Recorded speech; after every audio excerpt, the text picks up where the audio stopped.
ഇന്നേ കുറച്ച് ഗാർഡനിങ്ങിനെ കുറിച്ചുള്ള വിശേഷം പറയാനാണ് കേട്ടോ വന്നത്. ഞാൻ തുടങ്ങിയിട്ടേ ഉള്ളൂ, അതുകൊണ്ട് 5-6 പ്ലാന്റ്സേ ഉള്ളൂ. ഇതാണോ വലിയ ഗാർഡൻ എന്നൊന്നും പറഞ്ഞ് അധിക്ഷേപിക്കരുത്. വളരെ കുറച്ച് പരിപാടികളേ ഉള്ളൂ. അപ്പോൾ തുടങ്ങിയിട്ടേ ഉള്ളൂ. അപ്പം ഞാൻ ആദ്യമായിട്ട് ഈ ഗാർഡനിങ് ചെയ്യാനായിട്ട് പോകുന്ന ആൾക്കാരോട് പറയാനുള്ളതെന്ന് വെച്ച് കഴിഞ്ഞാൽ, നിങ്ങൾക്ക് ഫോൺ എടുത്ത് ഇടയ്ക്കിടയ്ക്ക് സ്ക്രോൾ ചെയ്യുന്ന സൂക്കേടുണ്ടെങ്കിലും ഇടയ്ക്കിടയ്ക്ക് ഫോൺ എടുത്ത് നോക്കണം എന്നുള്ളൊരു സൂക്കേടുള്ളവർക്കും തുടങ്ങാൻ പറ്റിയ ഒരു പരിപാടിയായിരിക്കും ഈ ഗാർഡനിങ്. കാരണം എൻ്റെ ഈ അസുഖം മാറ്റിത്തന്നത് ഈ ഒരു ഹോബിയാണ്. നമ്മൾ ഗാർഡനിങ് പരിപാടി തുടങ്ങുമ്പോഴത്തേക്കും ആദ്യം നമ്മൾ കുറേ ചെടികൾ കളക്ട് ചെയ്യും, ഇതുപോലെ ചട്ടികളിലാക്കി വെക്കും. പിന്നെ നോക്കുമ്പോൾ നമ്മൾ നല്ല ഭംഗിയാണ്, കാണാനൊക്കെ നല്ല ഭംഗിയാണ്. പക്ഷേ പരിസരത്ത് മൊത്തം പോച്ച കയറി കരിയില കയറി കിടക്കുമ്പോഴത്തേക്കും നമ്മൾ വിചാരിക്കുക വൃത്തികേടാണല്ലോ എന്ന് പറഞ്ഞ് ഓട്ടോമാറ്റിക്കായിട്ട് നമ്മളത് ക്ലീൻ ചെയ്ത് പോകും.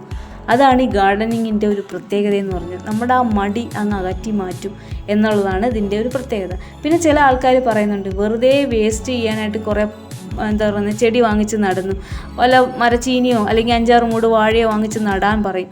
വീടിൻ്റെ ഫ്രണ്ടിൽ കുറേ വാഴ വാങ്ങിച്ച് നട്ട് കഴിഞ്ഞാൽ ഭയങ്കര വൃത്തികേട് തന്നെയാണ്.